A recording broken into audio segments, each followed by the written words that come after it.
اور ہم میں سے ہر ایک کے ساتھ یہ ہوتا ہے، نماز کے لیے اٹھنا بھی مشکل ہو جاتا ہے۔ It's a very very common thing کہ جب ایسی سچویشن آ جائے کہ مشکل لگ رہا ہے نا، اس وقت اپنے آپ کو فورس کرنے والی چیز ہوتی ہے۔ اچھا جی، ایک اور اسٹوڈنٹ تھی، ان کا کویشچن تھا، تو میں نے سوچا کہ میں آپ لوگوں کو سب کو اس کا آنسر کر دوں تاکہ ہو سکتا ہے آپ میں سے کسی کا بھی یہ سوال ہو۔ ان کا یہ تھا کہ جب میں نماز پڑھتی ہوں تو کبھی کبھی تو دل اتنا ہوتا ہے کہ بس دل چاہتا ہے کہ نفل بھی پڑھ لوں، تو اب یہ بھی پڑھ لوں، وہ بھی، مطلب اٹھنے کو جائے نماز سے دل نہیں چاہتا، اور ہم میں سے ہر ایک کے ساتھ یہ ہوتا ہے۔ اور کبھی کبھی ایسا ہوتا ہے کہ ایون نماز کے لیے اٹھنا بھی مشکل ہو جاتا ہے۔ تو ان کے لیے بھی اور ان سب کے لیے جن کو ابھی تک یہ اس طرح سے نہیں پتا کہ یہ it's a very very common thing, یہ ہوگا۔ ہم نے ابھی پچھلی سورہ میں بھی پڑھا تھا نا کہ وَإِذَا فَرَغْتَ فَانصَبْ وَإِلَىٰ رَبِّكَ فَارْغَب، تو رسول اللہ صلی اللہ علیہ وسلم سے اللہ سبحانہ تعالیٰ نے فرمایا تھا نا کہ محنت کرو، کہ جب ایسی سچویشن آ جائے کہ مشکل لگ رہا ہے نا، اس وقت اپنے آپ کو فورس کرنے والی چیز ہوتی ہے۔ اور رسول اللہ صلی اللہ علیہ وسلم نے بتایا تھا کہ کبھی کبھی ایمان ایسا ہوتا ہے جیسے 14ویں رات کا چاند نہیں ہوتا، آج کل ویسے تھوڑا سا کم ہوا لیکن ایک دو دن پہلے بالکل فل نظر آ رہا تھا، اتنا خوبصورت۔ تو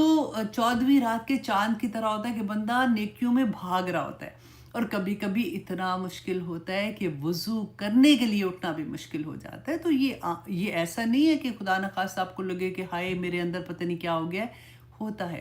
ہم انسان ہیں نا، ہمارے جذبات بھی ہوتے ہیں، زندگی میں حالات بھی ایسے ہوتے ہیں، کبھی سیڈنس اتنی زیادہ ہو جاتی ہے، کبھی کوئی بھی ریزن ہو جاتی ہے جس میں وہ سیڈنس نا ہمارے اوپر چھا جاتی ہے۔ تو اس میں سے اپنے آپ کو نکالنا، ایون تو ہمارا ایمان ہوتا ہے کہ اللہ سبحانہ تعالیٰ انشاءاللہ اس سے نکال دیں گے، اللہ کے ہاتھ میں ہے سارا کچھ، لیکن پھر بھی ایسے دل جو ہوتا ہے نا بیٹھا بیٹھا، اور درد کا احساس رہتا ہے، اور اس طرح سے فوکس نہیں رہتا، تو اللہ سبحانہ تعالیٰ سب کی طرف خیریت رکھے۔ تو یہ کامن ہے۔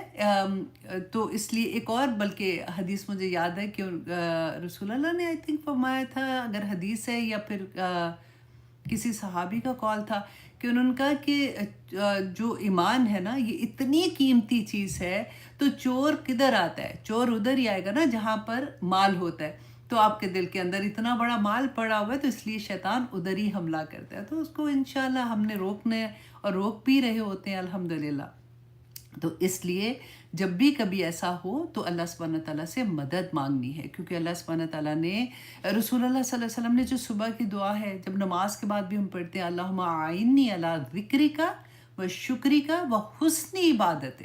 کہ ہمیں عبادت کا حسن جو ہے نا، اللہ سبحانہ تعالیٰ میری مدد کر کے میں اس طرح سے کر سکوں۔ تو جب ایسی حالت ہوتی ہے تو دعاؤں کے ساتھ اللہ سبحانہ تعالیٰ سے مدد لیتے ہوئے دوبارہ سے اس لیول پہ آنے کی کوشش کرتے ہیں۔ یہی تو جہاد ہے، یہی تو اللہ سبحانہ تعالیٰ کو پسند ہے، یہی امتحان پڑتا ہے۔